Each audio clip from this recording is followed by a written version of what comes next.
আপনাদের মানে জোট যদি ক্ষমতায় যায় প্রধানমন্ত্রী কি হবে, এটা কি ঠিক করেছেন?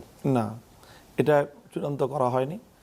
জোট যদি ক্ষমতায় যায় তাহলে যারা নির্বাচিত হবে তারাই নির্ধারণ করবে তাদের নেতা কে হবে। আচ্ছা, নিজেদের মধ্যে ভোটাভুটি করে? অবশ্যই যে কোনো একটা প্রক্রিয়া অবলম্বন করা হবে। তো সেই ক্ষেত্রে তো তাহলে জামাতের আমিরেরই হওয়ার সম্ভাবনা বেশি, যেহেতু ওনাদের প্রার্থী বেশি। নাও হতে পারে, কারণ সবাই তো ইনসাফের ভিত্তিতে সেখানে করবে আমি আশা করি। আচ্ছা, কাজে সেক্ষেত্রে অন্য কারো দ্বারা যদি উদ্দেশ্য আরও ভালোভাবে অর্জিত হওয়ার সম্ভাবনা থাকে, অন্য কেউ হতে পারে, পরিষ্কার। জামাতের আমিরও হতে পারেন। আজকে আমার মুখোমুখি রয়েছেন আমিরে বাংলাদেশ খেলাফত মজলিস এবং হেফাজত ইসলাম বাংলাদেশের যুগ্ম মহাসচিব আল্লামা মোহাম্মদ মামুনুল হক। আল্লামা মোহাম্মদ মামুনুল হক, আপনাকে স্বাগত এবং অসংখ্য ধন্যবাদ। আমি জানি আপনি অত্যন্ত ব্যস্ত, এই সময়ে যে আমাদেরকে সময় দিচ্ছেন এই জন্য আমার কৃতজ্ঞতা জানবেন। কেমন আছেন আপনি? জি, ধন্যবাদ আপনাকেও। আলহামদুলিল্লাহ, আল্লাহ ভালো রেখেছেন।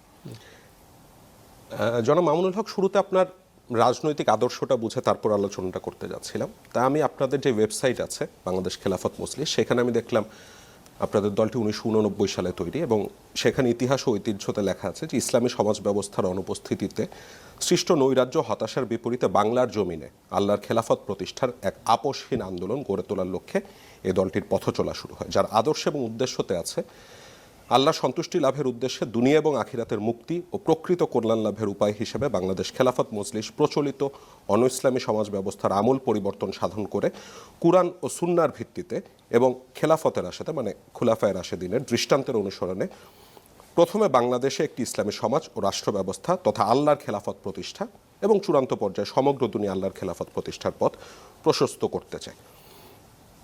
তো বাংলাদেশে এখন যেই গণতান্ত্রিক ব্যবস্থা রয়েছে তার সাথে আপনার বা আপনার দলের রাজনৈতিক বিশ্বাস সাংঘর্ষিক কিনা? কেননা বাংলাদেশের সংবিধানে তো রাষ্ট্র ক্ষমতার একমাত্র উৎস হিসেবে জনগণকে স্বীকৃতি দেয়, যে এটা শরিয়া ভিত্তিক রাষ্ট্র ব্যবস্থা দেয় না।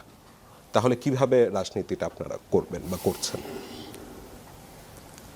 এই প্রশ্নটা তো বেশ একটা অনেক গভীর প্রশ্ন, বেশ এবং লম্বা দীর্ঘ একটা উত্তরের এটা প্রয়োজন, নাহলে বিষয়টা আমি এরপরেও চেষ্টা করছি যতটা সংক্ষেপে বলা যায়। দেখেন, প্রথম বিষয় হলো যে ইসলাম এবং ঈমান। আমরা যেহেতু মুসলিম পরিচয় দেই, ঈমান পরিচয় দেই, আমি মনে করি আমার কোনো ব্যক্তিরই যারাই ঈমান পরিচয় দিবে, মুমিন পরিচয় দিবে, এখানে কোনো সঠতা এবং এখানে কোনো ধরনের ভনিতা থাকার কোনো সুযোগ নেই। আমি মুমিন, দ্যাট আমি ইসলামকে বিশ্বাস করি, কোরআনকে বিশ্বাস করি এবং আল্লাহর সার্বভৌমত্ব বা আল্লাহর যে সর্বময় ক্ষমতার যে মালিক আল্লাহ, এই বিশ্বাসকে আমাকে ধারণ তো করতে হবে, নাহলে আমি আসলে মুমিন থাকতে পারি না। এগুলো প্রথম বিষয়। দ্বিতীয় বিষয় হলো আল্লাহ পাক রব্বুল আলামিন মানুষকে, দুনিয়ার মানুষকে একটা পূর্ণাঙ্গ জীবন ব্যবস্থা দিয়েছেন কোরআনের মাধ্যমে, নবীজির মাধ্যমে। সেটাই হলো ইসলাম। এবং সেই ইসলামের একটা যেহেতু পূর্ণাঙ্গ জীবন ব্যবস্থা, কাজে সেখানে রাষ্ট্র রাজনীতি তার একটা অপরিহার্য অনুষঙ্গ। এটাকে বাদ দিয়ে মানুষের জীবন ব্যবস্থা পূর্ণ হতে পারে না। এটা 2 নম্বর কথা। আল্লাহর দেওয়া সেই পূর্ণাঙ্গ জীবন ব্যবস্থাটার নামই হলো শরিয়া, ইসলামী শরিয়া। আচ্ছা, এরপরে সেটা হলো যে সেটা বাস্তবায়ন করার যে পদ্ধতি ইসলামে, সেটাই হলো খেলাফা, সেটাই হলো খেলাফত ব্যবস্থা। খেলাফত ব্যবস্থার মূল কনসেপ্টটা হলো যে শাসক যিনি হবেন তিনি আল্লাহর প্রতিনিধি, আল্লাহর প্রতিনিধি হিসাবে জনগণকে তিনি শাসন করবেন। সেটা মজলিসে শুরা ডিসাইড, সেটা যেটাই হোক না, মানে মজলিসে শুরা ডিসাইড করবে তো ভিন্ন আর একটা প্রক্রিয়া। আমি এটা আসছি, আলোচনায় আসছি। মানে খেলাফত মানে এটা কি? খেলাফত মানে হলো যে মূল ক্ষমতার মালিক হলেন আল্লাহ, এবং যেটা কোরআনে জায়গায় জায়গায় আল্লাহ বলেছেন আল্লাহুম্মা মালিকাল মুলক, তিনি হলেন রাজত্বের মালিক, তিনি জগতের মালিক। এবং সেখানে যিনি শাসক হবেন তিনি আল্লাহর প্রতিনিধি। আল্লাহর প্রতিনিধি হওয়ার অর্থটা কি? আল্লাহর প্রতিনিধি হওয়ার অর্থ হলো রুলসটা আল্লাহ দিবেন, আইনটা আল্লাহ দিবেন, শাসক তিনি আল্লাহর পক্ষ থেকে সেটা মানুষের উপর প্রয়োগ করবেন, জনগণের কল্যাণ করবেন। এই হলো ইসলামী শাসন থেকে যাবে। এখন এখানে প্রশ্নটা হলো যে একজন শাসক নির্বাচিত হবে কিভাবে? একজন শাসক নির্বাচিত হবে কিভাবে? এটা একটা প্রক্রিয়ার বিষয়। ইসলাম সেখানে একটা প্রক্রিয়া দিয়েছে যে এই প্রক্রিয়ায় শাসক নির্বাচিত হবে। যেমন আল্লাহ রসুল সাল্লাল্লাহু আলাইহি ওয়াসাল্লাম তিনি শাসক নির্বাচিত হয়েছেন একটা প্রক্রিয়ায়, নবীজির পরে আবু বকর রাদিয়াল্লাহু আনহু তিনি শাসক নির্বাচিত হয়েছেন আরেকটা প্রক্রিয়ায়, হযরতে ওমর নির্বাচিত হয়েছেন একটা প্রক্রিয়ায়, হযরতে উসমান পরবর্তী শাসকগণ নির্বাচিত হয়েছেন একটা প্রক্রিয়ায়। এটা হলো ইসলাম প্রদত্ত একটা প্রক্রিয়া। আচ্ছা, এখন গণতন্ত্রের যেই জায়গাটার সাথে ইসলামের এই জানি কিছু সাংঘর্ষিকতা, কিছু সমন্বয়, এই জায়গার প্রশ্নগুলো খোলাসা করা দরকার। অনেকে ঢালাওভাবে গণতন্ত্রকে মানে ইসলামীকরণ করার চেষ্টা করে, আবার অনেকে ঢালাওভাবে গণতন্ত্রের প্রত্যেকটা বিষয়কেই ইসলামের সাথে কন্ট্রাডিক্টেড সাব্যস্ত করার চেষ্টা করে। এই কোনোটাই আসলে সঠিক চিন্তা না। গণতন্ত্রের মধ্যে একটা জায়গা আছে বিশ্বাসের জায়গা, আর একটা আছে শাসক নির্বাচনের প্রক্রিয়া। গণতন্ত্রের যে বিশ্বাসের জায়গাটা, সেটা কিন্তু ইসলামের ঈমানের বিশ্বাসের সাথেই কন্ট্রাডিক্টেড, যে অর্থাৎ মানুষ আল্লাহর আইনকে উপেক্ষা করে নিজেরা আল্লাহর বিরুদ্ধে আইন তৈরি করার ক্ষমতা রাখে কিনা, এটা বেসিক প্রশ্ন এখানে। তো যে মুমিন যে আল্লাহকে বিশ্বাস করে, সে তো আল্লাহর ক্ষমতাকে বিশ্বাস করতে হবে। শুধু আল্লাহর অস্তিত্বকে বিশ্বাস করার দ্বারা একজন মানুষ কিন্তু ইমানদার হতে পারে না।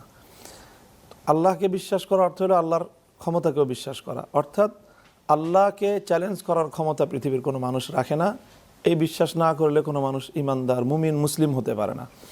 তো যারা আল্লাহর এই আনচ্যালেঞ্জেবল ক্ষমতাকে যে বিশ্বাস করে না, কিন্তু নিজেকে মুমিন বলে পরিচয় দেয়, সে কিন্তু একেবারেই শর্ট, সে একেবারেই একজন প্রতারক মানুষ, ভণ্ড মানুষ। কারণ সেই ইসলামকে ঈমানকে বিশ্বাস করছে না, কিন্তু আবার নিজে মুমিন মুসলিম পরিচয় ধারণ করছে।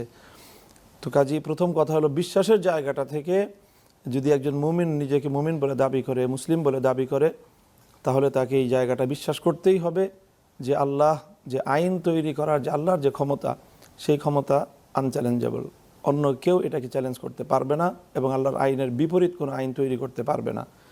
এটা হলো ইসলামের বিশ্বাসের জায়গা। তো গণতন্ত্রের বিশ্বাসের এই জায়গাটা ইসলামের সাথে কন্ট্রাডিক্টেড। আচ্ছা, বাট যে নির্বাচনের যে প্রক্রিয়া, এটা একটা সাময়িক বিষয়। যে নির্বাচন প্রক্রিয়া, শাসক কিভাবে নির্বাচিত হবে, গণতন্ত্র বলছে মাস পিপল বা ম্যাক্সিমাম পিপল যাকে চাইবে সেই শাসক নির্বাচিত হবে। ইসলাম এইটাকে আরেকটু ছোট করে আনে, একেবারে সকল জনগণের নির্বিশেষে, বুদ্ধিমান অবুঝ বুঝমান না, আলেমরা না, এই কথাটা, এটা ধারণাটাও ঠিক না যে আলেমরাই নির্ধারণ করবে না। ইসলাম বলে যে শাসক নির্ধারণ বা নির্বাচন করার ক্ষমতা তাদেরই যারা একজন শাসকের ভালো মন্দ অন্তত যাচাই করতে পারে।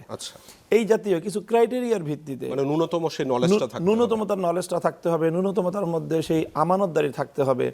যে লোকটা 5,000 টাকা খেয়ে 10,000 টাকার জন্য একটা লোককে ভোট দিবে, সে অনৈতিকভাবে ভোটাধিকার প্রয়োগ করবে, এই জাতীয় অনৈতিক লোক সে ভোট দিতে পারে না। তাকে এই জায়গাটা উত্তীর্ণ হতে হবে। ইসলাম শুধু জাস্ট এই ধরনের বেসিক কিছু কনসেপ্ট দিয়েছে যে কারা শাসক, সেখানে তো জনগণের বাইয়াতের প্রয়োজন, মানে সম্মতির প্রয়োজন। হ্যাঁ, সেটা তো পরের বিষয়।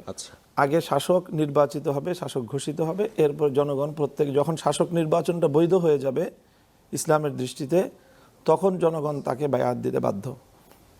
এটা হলো ইসলামের নির্বাচন পদ্ধতি। এবং নির্বাচন পদ্ধতিতে আমি যেটা বলি, গণতন্ত্রের যে মানে মূল একটা প্রশ্ন আছে যে গভর্নমেন্ট বাই দ্য পিপল, তো ইসলাম বলে বাই দ্য সিলেক্টেড পিপল।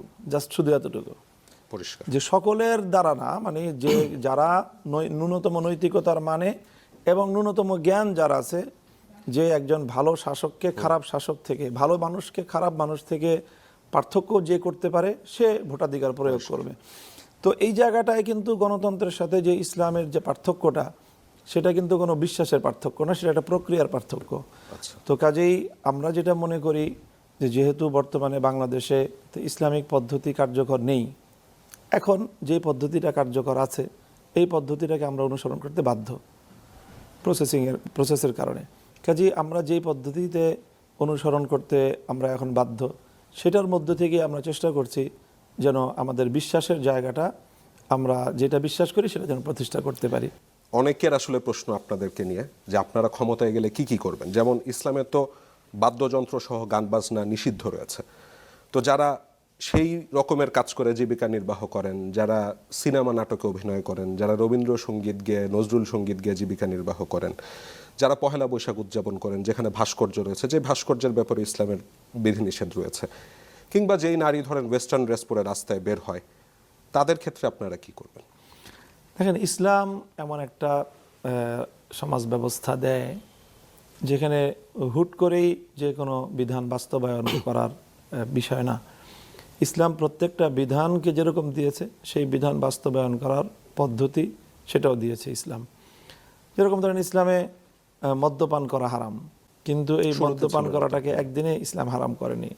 ধাপে ধাপে ধাপে ধাপে মানুষকে সেই জায়গাটা থেকে উঠে এনেছে যেই সমাজ মদ্যপানে অভ্যস্ত ছিল, তারা যেন মদ্যপান ত্যাগ করেও সেই সমাজ যেন বেঁচে থাকতে পারে, সেই সময়টুকু তাদেরকে দেয়া হয়েছে। ইসলাম চুরি করার বিধান দিয়েছে, কিন্তু প্রথম দিনই একটা মানুষ চুরি করেছে, হাত কেটে দিয়েছে, বিষয়টা কিন্তু এরকম না যেভাবে ভুলভাবে রিপ্রেজেন্ট করা হয় ইসলামকে। তা আমি মনে করি যে আমাদের সমাজে আমরা কিন্তু এখনই এক ধাপেই ইসলামের সকল বিধান বাস্তবায়ন করতে পারবো বা করে ফেলবো, সেটা কিন্তু আমরা মনে করি না।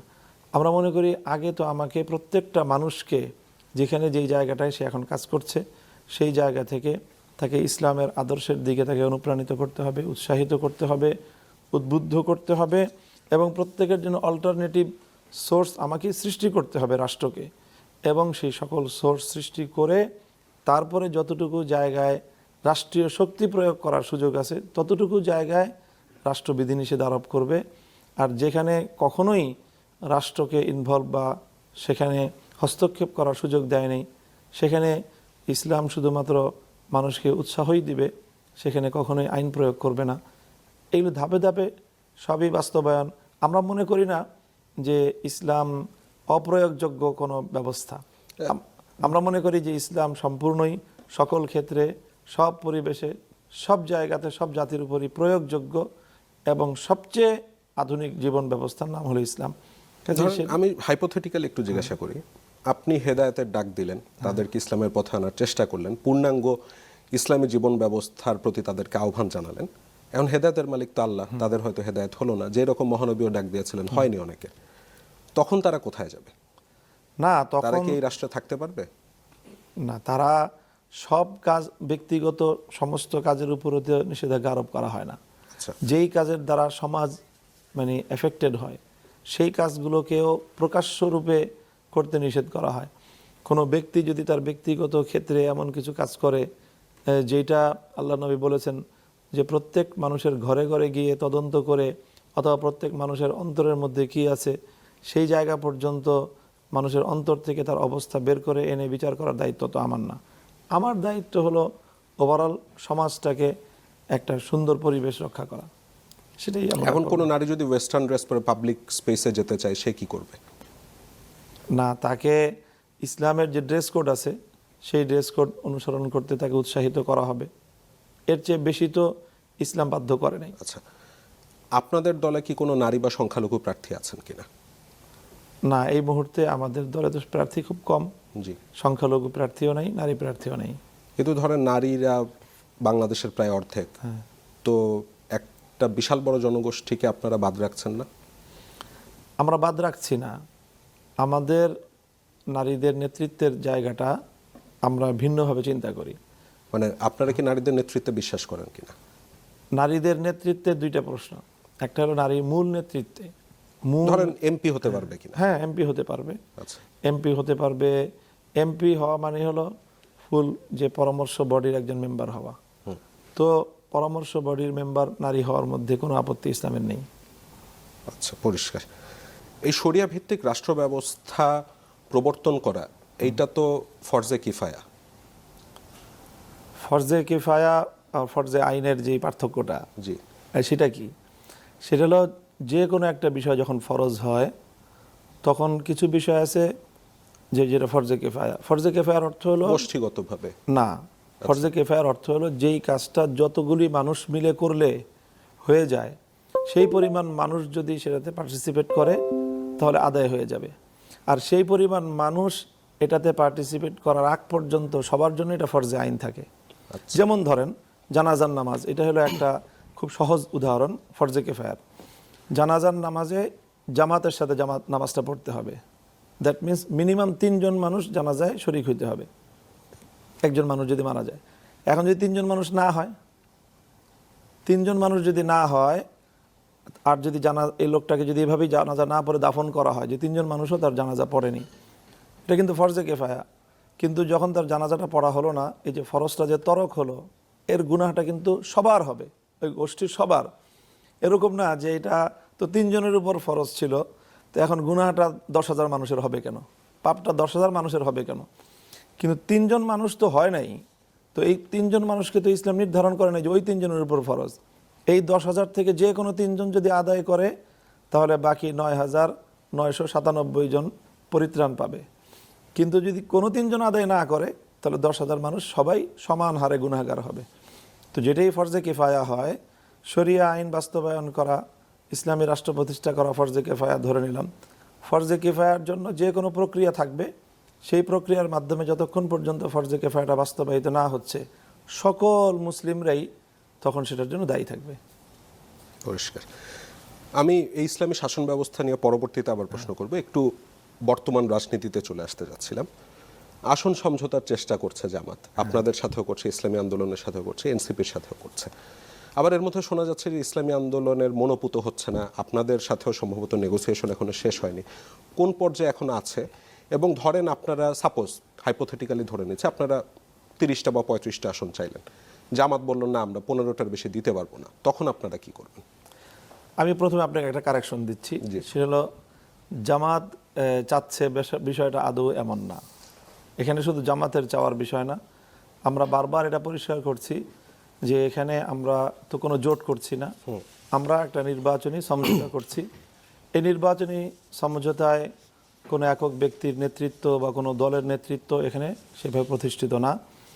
এখানে আমরা আগামীর বাংলাদেশ সুন্দরভাবে গঠন করার জন্য, জুলাই বিপ্লবকে সত্যিকার অর্থে অর্থবহ করার লক্ষ্যে আমরা একটা জোটবদ্ধতার বা ঐক্যবদ্ধ নির্বাচন করা প্রয়োজনীয়তা অনুভব করার জায়গা থেকে আপনাদের জোট ক্ষমতায় গেলে কি প্রধানমন্ত্রী হবে ঠিক কথা বলছি, একটু বলছি। তো প্রথম কথা তো হলো এই যে জামাত দিতে চাচ্ছে, অন্যরা দিতে চাচ্ছে না, বিষয়টা এরকম না। নেগোসিয়েশন হচ্ছে যে আমরা জামাতকে কতগুলো আসনে ছাড় দিব, জামাত আমাকে কতগুলো আসনে ছাড় দিবে। হয়তো জামাত আমার রাজনৈতিক দলের চেয়ে বড় দল হিসেবে আমি তাকে বেশি আসনে ছাড় দিব, সে আমাকে কম আসনে ছাড় দিবে, বিষয়টা এরকম। তো এখানে স্বাভাবিকভাবেই এখনো পর্যন্ত নেগোসিয়েশনটা পূর্ণ হয়নি, অনেক দূর অগ্রসর হয়েছে, আবার কিছু কিছু জায়গা অমীমাংসিত আছে। তো আমরা এমনও করতে পারি যে আমাদের যে মতৈক্যের জায়গাগুলো পর্যন্ত আমরা হয়তো সমঝোতায় যাব, আর যেখানে আমরা চূড়ান্তভাবেই মতৈক্যে পৌঁছতে পারবো না, সেখানে আসনগুলো ওপেন থাকবে। মানে আপনাদের প্রার্থীরাও থাকবে? আমাদের প্রার্থীরাও থাকবে, যারা যারা প্রার্থী রাখতে চাইবে তাদের প্রার্থী থাকবে। তাহলে জোটের উদ্দেশ্য ব্যাহত হচ্ছে না? হ্যাঁ, কিছুটা তো কিছু ব্যাহত হবে, কিছু অর্জিত হবে। মানে সম্পূর্ণ ব্যর্থ হওয়ার চেয়ে 80% বা 90% যদি অর্জিত হয়, আমি বলবো যে মোর দেন 50% যদি উদ্দেশ্য অর্জন হয়, তাহলে জোটের উদ্দেশ্য বা অ্যালায়েন্সের উদ্দেশ্য সাকসেসফুল হয়, সেটা আমি মনে করি আর কি। তো কাজে এখনও পর্যন্ত সেই কথা বলার অবশ্য সময় আসেনি। আমরা হয়তো আজকে কালকের মধ্যেই একটা চূড়ান্ত সিদ্ধান্তের দিকে যাব, এবং আমরা আশা করছি যে সকলেই ছাড় দিয়ে আমাদের যে বৃহত্তর উদ্দেশ্য, যে একটা ওয়ান বক্স পলিসি নিয়ে আমরা যেটা একটা অ্যারেঞ্জ করার উদ্দেশ্যে আমরা অগ্রসর হয়েছি, সেটা শেষ পর্যন্ত সফল হবে, এই প্রত্যাশা আমি করছি এখনো। আপনাদের মানে জোট যদি ক্ষমতায় যায়, প্রধানমন্ত্রী কি হবে, এটা কি ঠিক করেছেন? না, এটা চূড়ান্ত করা হয়নি। জোট যদি ক্ষমতায় যায়, তাহলে যারা নির্বাচিত হবে তারাই নির্ধারণ করবে তাদের নেতা কে হবে। আচ্ছা, নিজেদের মধ্যে ভোটাভুটি করে? অবশ্যই যে কোনো একটা প্রক্রিয়া অবলম্বন করা হবে। তো সেই ক্ষেত্রে তো তাহলে জামাতের আমিরেরই হওয়ার সম্ভাবনা বেশি, যেহেতু ওনাদের প্রার্থী বেশি। নাও হতে পারে, কারণ সবাই তো ইনসাফের ভিত্তিতে সেখানে করবে, আমি আশা করি। কাজে সেক্ষেত্রে অন্য কারো দ্বারা যদি উদ্দেশ্য আরো ভালোভাবে অর্জিত হওয়ার সম্ভাবনা থাকে, অন্য কেউ হতে পারে, জামাতের আমিরও হতে পারেন।